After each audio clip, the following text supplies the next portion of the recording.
السلام علیکم۔ آج جمعہ ہے، فروری کی 24 تاریخ۔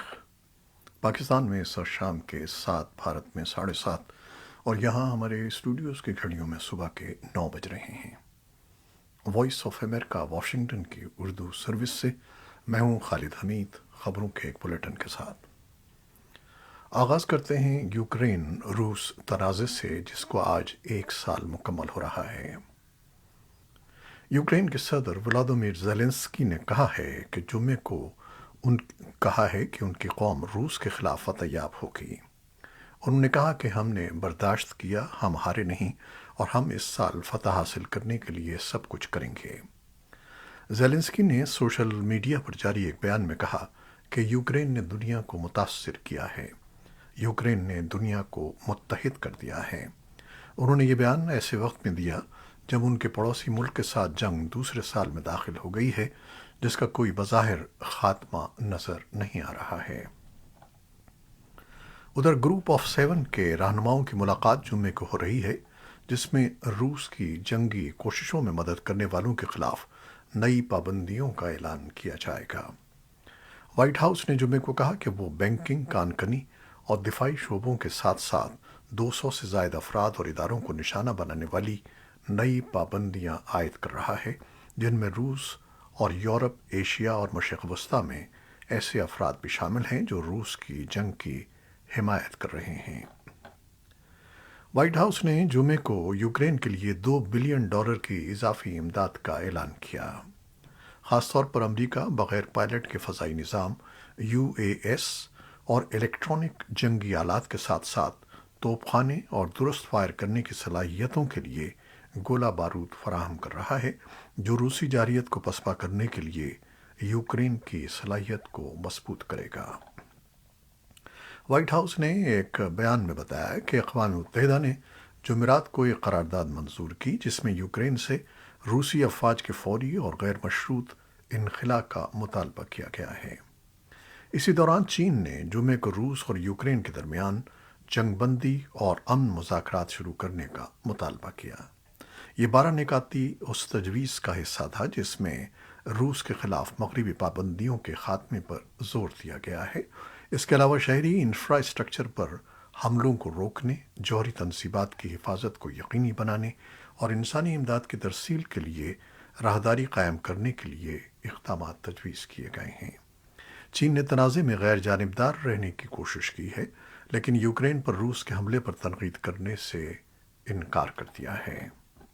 یہ سفارتی اقدام ایسے وقت میں کیے جا رہے ہیں جب مشرقی یوکرین میں لڑائی جاری ہے۔ یوکرین نے جمعرات کو کہا کہ اس نے مشرقی اور جنوبی یوکرین میں لڑائی کی فرنٹ لائن پر روسی پیش قدمی کی کوششوں کو پسپا کر دیا ہے، جس سے ماسکو کے یوکرین پر حملے کی پہلی برسی سے ایک دن قبل جنگ بے نتیجہ ثابت ہو گئی ہے۔ روس یوکرین کے تقریباً 5ویں حصے پر قابض ہے۔ یہ رقبہ اس سے کہیں کم ہے جس کی پیشگوئی 1 سال قبل یوکرین کے مشرقی حصے میں روسی ٹینکوں کے داخل ہوتے وقت فوجی تجزیہ کاروں نے کی تھی۔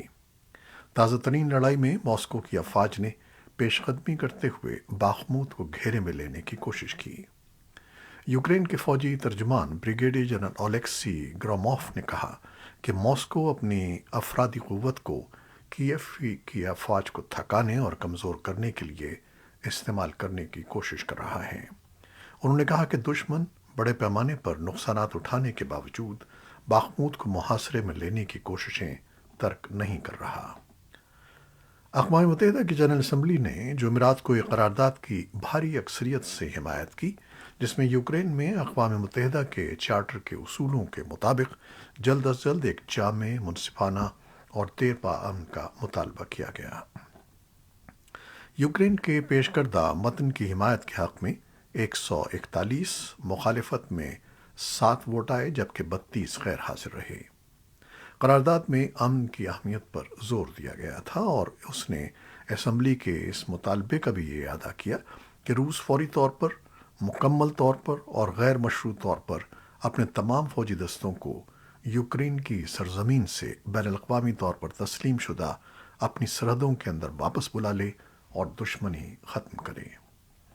اقوام متحدہ کی جنرل اسمبلی کا خصوصی ہنگامی اجلاس جو بدھ کو شروع ہوا اور ووٹنگ کے ساتھ جمعرات تک جاری رہا، روس کے حملے کا 1 سال مکمل ہونے پر بلایا گیا تھا۔ یوکرین کے وزیر خارجہ دیمیترو کولیبا نے عالمی برادری سے اپنے ملک کے ساتھ کھڑے رہنے کی اپیل کی۔ کولیبا نے ووٹنگ کے بعد صحافیوں کو بتایا کہ آج کا ووٹ ایک اور ثبوت ہے کہ یہ صرف مغرب ہی نہیں جو یوکرین کی حمایت کرتا ہے، اس کی حمایت بہت وسیع ہے اور یہ مزید مضبوط اور مستحکم ہوتی رہے گی۔ اس بحث میں روس سمیت 75 ممالک نے حصہ لیا۔ روسی سفیر ویزلی نیبینزیا نے ممالک پر زور دیا کہ وہ قرارداد کے مسودے کے خلاف ووٹ دیں۔ ان کا کہنا تھا کہ یہ حقیقت سے الگ ہے۔ ماسکو کے اتحادی بیلاروس نے متن میں 2 ترامیم کی تجویز پیش کی۔ ایک میں یوکرین پر مکمل حملے اور روسی فیڈریشن کی طرف سے جارحیت کے الفاظ کو چھوڑ کر، اور دوسری میں ریاستوں سے تنازع والے علاقے میں ہتھیار بھیجنے سے باز رہنے کا مطالبہ کیا گیا ہے، لیکن انہیں اسمبلی نے یکسر مسترد کر دیا۔ نیبینزیا نے اصرار کیا کہ ماسکو امن کی راہ میں رکاوٹ نہیں ہے۔ یورپی یونین کی خارجہ پالیسی کے سربراہ جوزف بوریل نے کہا کہ روس نے پورا ہفتہ اقوام متحدہ کی توجہ ہٹانے اور اس میں خلل ڈالنے کی کوشش کی ہے۔ اور آئیے اب پاکستان، افغانستان اور دنیا بھر سے خبریں پیش کرتے ہیں۔ پاکستانی حکام آئی ایم ایف کے ساتھ معاہدے کو کامیاب بنانے کی توقع کر رہے ہیں۔ پاکستان کا مرکزی بینک ملک میں شرح سود میں مزید 2% اضافہ کر سکتا ہے، جو پہلے ہی ملک کی تاریخ کی بلند سطح یعنی 17% پر موجود ہے۔ متعدد تجزیہ کاروں کے مطابق پالیسی ریٹ یعنی شرح سود میں اضافے کے ذریعے ملک میں بڑھتی ہوئی افراط زر کو کنٹرول کرنا مشکل نظر آتا ہے۔ ان کا اصرار ہے کہ پاکستان کی بڑی حد تک غیر دستاویزی معیشت کا ڈھانچہ ظاہر کرتا ہے کہ 27% سے زیادہ کی موجودہ افراط زر طلب نہیں بلکہ رسد میں رکاوٹوں کا نتیجہ ہے، جس کی وجہ سے اشیاء مہنگی ہو رہی ہیں اور اس مہنگائی کو شرح سود بڑھا کر زیادہ کم نہیں کیا جا سکتا۔ دوسری جانب اسٹاک مارکیٹ میں دوسرے روز بھی مندی کا رجحان نظر آیا اور کاروباری ہفتے کے آخری روز بھی مارکیٹ میں 130 پوائنٹس کی کمی دیکھی گئی، کیونکہ سرمایہ کار اس بات سے واقف ہیں کہ State Bank I M F کے ساتھ معاہدے کو حتمی شکل دینے سے پہلے 1 یا 2 دن میں پالیسی ریٹ میں بڑا اضافہ کر سکتا ہے۔ پنجاب اور خیبر پختونخوا میں انتخابات سے متعلق سپریم کورٹ کے از خود نوٹس کی سماعت کے دوران مسلم لیگ نون، جمعیت علماء اسلام فے اور پاکستان بار کونسل نے بینچ میں شامل 2 ججز پر اعتراض اٹھا دیے ہیں۔ عدالت میں پیش کردہ درخواست میں تینوں جماعتوں کا کہنا ہے کہ انتخابات کے معاملے پر جسٹس اعجاز الحسن اور جسٹس مظاہر علی اکبر نقوی کی رائے پہلے ہی سامنے آ گئی ہے۔ جسٹس جمال مندوخیل کے نوٹ کے مطابق انصاف کے تقاضوں اور فیئر ٹرائل کے لیے 2 ججز کا بینچ سے الگ ہونا ضروری ہے۔ جسٹس اعجاز الحسن اور جسٹس مظاہر علی اکبر نقوی نون لیگ، پی پی پی اور جے یو آئی کا کوئی کیس نہ سنیں۔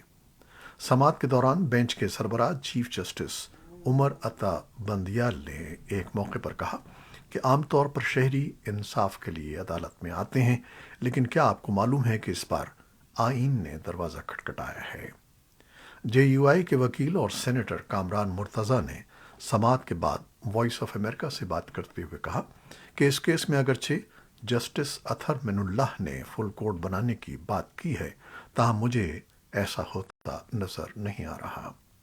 عدلیہ کی موجودہ صورتحال ایک مشکل صورتحال ہے اور اس میں ججز کو خود سے ماحول کو بہتر بنانا ہوگا۔ افغانستان کے ساتھ مصروف ترین سرحدی گزرگاہ تورخم کو پاکستانی حکام نے لگ بھگ 6 روز کی بندش کے بعد پیدل آنے جانے والوں کے لیے جمعے کی سپہر کھولنے کا اعلان کر دیا، تاہم دو طرفہ تجارت اور دیگر معاشی سرگرمیوں کے لیے سرحدی گزرگاہ بدستور بند ہے۔